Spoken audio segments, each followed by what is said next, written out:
Want to create GIFs on your iPhone? Firstly, you'll need a prepared live photo or video on your iPhone. Open the Photos app on your device. Look for photos with the live option enabled. If not found, go to the Camera app. Tap the circle icon to enable live photos. Snap a photo with this live feature active. Next, to start creating GIFs, open the Shortcuts app on your phone. Tap the gallery icon located at the bottom right. In the search bar, type GIF and start the search. Find the Make a GIF shortcut in the results. Add it by tapping the plus icon to proceed. Now go back to the Shortcuts tab and look.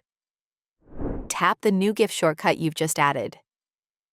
Select a live photo or video you wish to convert. I'll use this funny one.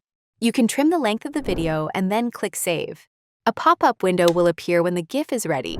Tap Done when you are ready for the conversion. Verify the new GIF by opening your Photos app. Subscribe for more iPhone tips.